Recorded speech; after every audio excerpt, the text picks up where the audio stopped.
அப்புறமா அப்படிங்கிற ஒரு நேரமே கிடையாது. அப்புறம் வருமா வராதான்னு தெரியாது. போகாத, அப்புறமா பார்த்துக்கலாம், நாளைக்கு படிச்சுக்கலாம். என்னைக்குப்பா எக்ஸாமு? அடுத்த வாரம் தர்ஸ்டே தானே. இன்னைக்கு என்ன கிழமை?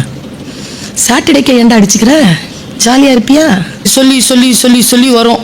புதன்கிழமை சாயந்தரம் 7 மணிக்கு இந்த ஈரல் வந்து இங்க மாட்டோம். சுச்சோ 4 யூனிட் படிக்க முடியுமான்னு தெரியலையே, படிச்சிடலாம்.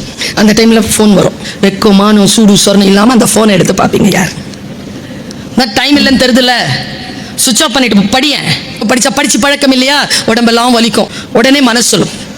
காலையில 3 o'clock அலாரம் வச்சுட்டு இப்போ தூக்கம் வருது. 3 o'clock வேண்டாம், அவன் 3 மணிக்கு 4 o'clock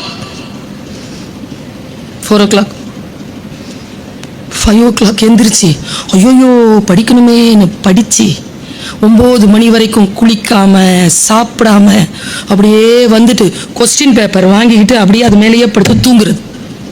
எத்தனை பேர் தோல்வி அடைந்திருக்கிறீர்கள்? நாளை என்று தள்ளி போட்டுட்ட. ஜெயிக்கிறவங்களுக்கும் உங்களுக்கும் இருக்கக்கூடிய ஒரே வித்தியாசம், காலத்தால் அவன் பயிர் செய்தான், நீ காலத்தை கைவிட்டு விட்டு பிறகு பார்த்துக் கொள்ளலாம் என்று இருந்தாய். காலத்தால் யார் ஒருவர் பயிர் செய்கிறார்களோ அவர்கள் உகந்த காலத்தில் அறுவடை செய்கிறார்கள். பிளான் பண்ணு. ஜாலியா இருக்கக்கூடாதுன்னு சொல்லல, ஜாலியா இரு. ஜாலியா இருந்தாலே தப்பு நடக்கும். தப்பு நடக்காமலாம் ஜாலியா இருக்க முடியாது. இன்னைக்கு இருக்கிற சூழல் அப்படி. அம்மா ஒரே வார்த்தையை சொல்றேன், சிந்தித்து பார்த்து செய்கையை மாத்து. சிறுசா இருக்கையில் திருத்திக்கோ, தவறு சிறுசா இருக்கையில் திருத்திக்கோ. தெரிஞ்சும் தெரியாம நடந்திருந்தா அதை திரும்பவும் வராம பார்த்து